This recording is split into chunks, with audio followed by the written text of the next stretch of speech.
know how in SpongeBob, how basically in one episode it mentions that SpongeBob on Squidward only get paid 10 cents?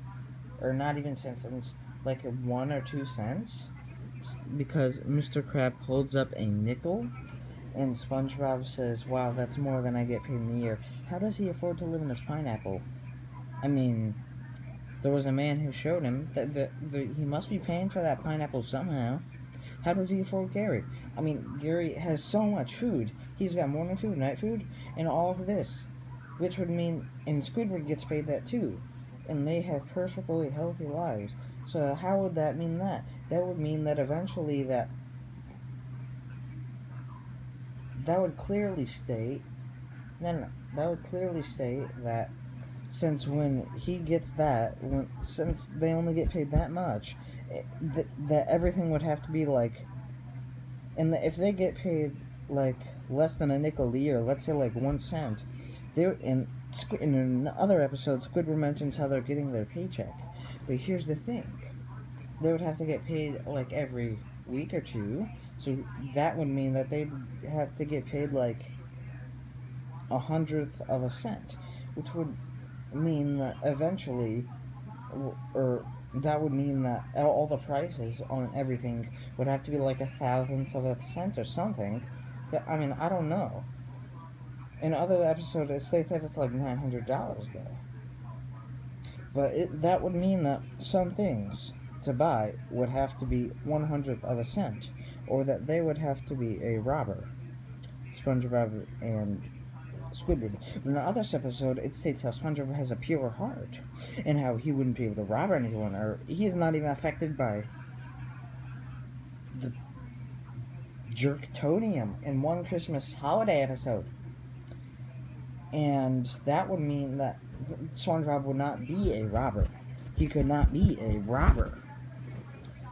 Because robbers are jerks, and he's not a jerk, because the jerktonium didn't affect him. And eventually that would mean that in Mr. Crab, in one episode, it states how he's a millionaire. He got his $1,000,000, which means that Mr. Krabs would have so much money. He would be able to do everything. He would have so much money, he could buy over the entire town, eventually the entire world, making him the most powerful man on earth. But then eventually, or in the ocean, and then eventually, he would be able to just, he would be overrun by people because he's a cheapskate, which would mean that he would not pay them much. He would have to pay them something. And then eventually, after a while, and Mr. Krabs would bump up the prices with taxes and stuff, they would eventually not have enough to afford anything, and that would resort to robbery. And then people would have to start robbing people. But since no one else would have any money, they'd have to rob Mr. Krabs, because he's the only one with money. And then once people get around that Mr. Krabs has all this money, since everyone obviously knows, and that people are robbing him now, people would eventually have an army to get Mr. Krabs with. No, and then they'd have to make Mr. Krabs surrender and give up his money. Either that, or Mr. Krabs would die with his money. And chances are, he would die with his money. So, let's just say that he died with his money. People would have to learn how to split the money, but no one would split it. It would just go on and on and on, until eventually multiple people got a hold of it.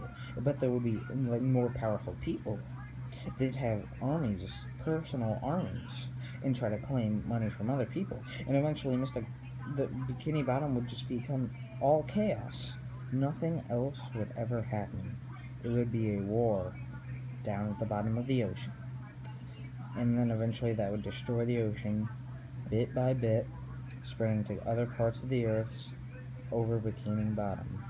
And it all started with a greedy man.